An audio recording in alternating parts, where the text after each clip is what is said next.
اللہ کو راضی کر کے دنیا بناؤ تو تمہاری جنت کا ذریعہ ہے۔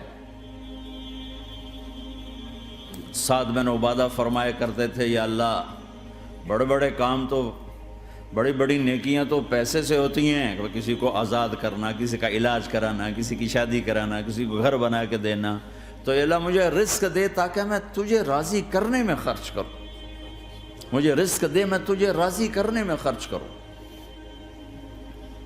لیکن یہ پیچھے دو غلط ذہن بنے کہ پیسہ ہی سب کچھ ہے، اس نے دنیا کو آگ لگا دی ہے، آگ لگا دی ہے۔ ایک آدمی اپنی اچھی گاڑی بنانے کے لیے اور اپنا اچھا گھر بنانے کے لیے ہزاروں بچوں کو نشے پہ لگا دیتا ہے، ان کی زندگیاں تباہ کر دیتا ہے۔ یہ کبھی سکھی رہ سکتا ہے؟ اور اگر یہ 4 دن موج میلہ کر بھی لے گا تو کیا پیچھے موت نہیں؟ کیا آگے قبر نہیں؟ کیا آگے حشر نہیں؟ کیا آگے اللہ کے سامنے کھڑا ہونا نہیں ہے؟ کیا یہ دنیا ایسے ہی چلے گی؟ نہیں نہیں نہیں، اس کائنات کا ایک خالق ہے جس کا نام اللہ ہے، مالک ہے جس کا نام اللہ ہے، اس کا ایک حکمران ہے جس کا نام اللہ ہے، ایک حاکم ہے جس کا نام اللہ ہے، ایک شہنشاہ ہے جس کا نام اللہ ہے، ایک زبردست طاقت ہے جس کا نام اللہ ہے۔ مشرق پر بھی اللہ ہے اور مغرب پر بھی اللہ ہے اور شمال جنوب پر بھی اللہ ہے اور آسمانوں پر بھی اللہ ہے اور دھرتی پر بھی اللہ ہے۔ اللہ کی قسم، میرا ہاتھ کا یوں حرکت کرنے پر بھی میرے اللہ کا قبضہ ہے، میری زبان کے بول پر میرے اللہ کا قبضہ ہے، میرے یہاں بیٹھنے پر میرے اللہ کا قبضہ ہے، تمہارے کھچ کے آنے پر اللہ کا قبضہ ہے۔ آسمان کی چھت میرے اللہ کے قبضے میں ہے، زمین کا فرش میرے اللہ کے قبضے میں ہے، ہواؤں کے جھونکے میرے اللہ کے قبضے میں ہے، سردی کا موسم میرے اللہ کا ارادہ ہے، گرمی کی تپش میرے اللہ کا ارادہ ہے، بادلوں سے پانی کا گرنا میرے اللہ کا ارادہ ہے، برف کا گرنا میرے اللہ کی بادشاہی ہے، اور طوفانوں کا آنا، بجلیوں کا چمکنا، بادلوں کی گرج، موسموں کا تبدیل ہونا، درختوں کے پھلوں کے ذائقوں میں خوشبو، پھلوں میں مٹھاس، پھلوں کے اوپر کور، چھلکے، ان کے رنگ، ان کے ذائقے، اور تھنوں کے اندر دودھ، اور ہرن کے نافے میں مشک، اور سانپ کے منہ میں زہر، اور مکھی کے منہ میں شہد، یہ سب میرے اللہ کا ارادہ ہے۔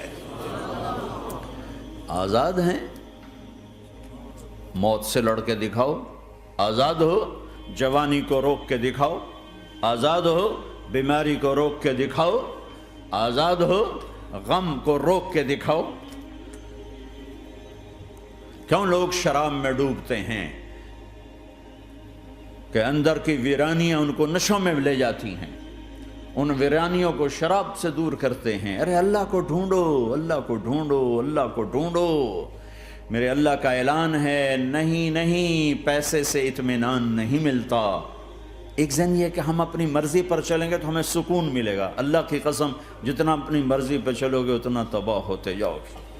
میرے اللہ کا اعلان، اللہ اللہ اللہ اللہ، سائرن بجتا ہے تو ہر آدمی کے کان کھڑے ہوتے ہیں کہ کیا مسئلہ ہوا ہے؟ سائرن ہے۔ تو یہ عربی میں اعلیٰ ایک سائرن ہے، جیسے سائرن کی آواز آتی ہے تو ایک دم بھائی کیا ہوا، بھائی کیا ہوا، بھائی کیا ہوا، اللہ اللہ اللہ اللہ اللہ، سائرن بج رہا ہے، سنو سنو سنو سنو،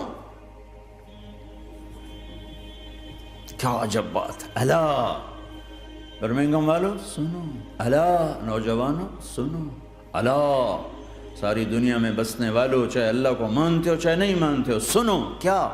بذکر اللہ تطمئن القلوب، اللہ کو یاد کرو گے تو دلوں میں ٹھنڈک آئے گی، ورنہ ایسے ہی سلگتے رہو گے، سسکتے رہو گے، تڑپتے رہو گے۔ اللہ کو پاؤ گے تو سب کچھ پاؤ گے، اللہ کو کھو دیا تو سب کچھ کھو دیا، اللہ ملا تو سب کچھ ملا، اللہ نہ ملا تو کچھ نہ ملا۔ زندگی کے بننے اور بگڑنے کا تعلق باہر سے نہیں اندر سے ہے۔ اندر دل دریا سمندروں ڈوگھے، کون دلاں دیاں جانے ہو، وچے بیڑے وچے جھیڑے وچے ونج مہانے ہو۔ اور ہمارا رب کہتا ہے وفی انفسکم افلا تبصرون، ارے اندر دیکھ، اندر دیکھ، باہر نہ دیکھ، اندر دیکھ، اندر جھونک، تو سب کچھ تیرے اندر پڑا ہے، باہر نہیں ہے، اندر ہے۔ ادھر اللہ کو بسا، پھر سولیوں پہ چڑھ کے مسکرائے گا، پیٹ پہ پتھر باندھ کے تم ہنسو گے، کانٹوں کی سیج پر تمہیں نیند آئے گی، آگ کے انگاروں پر تم پھولوں کے مزے محسوس کرو گے، سوکھی روٹی میں تمہیں اللہ تعالیٰ پراٹھے کے مزے نصیب فرمائے گا۔ اللہ کو تو پاؤ، اللہ کو تو پاؤ۔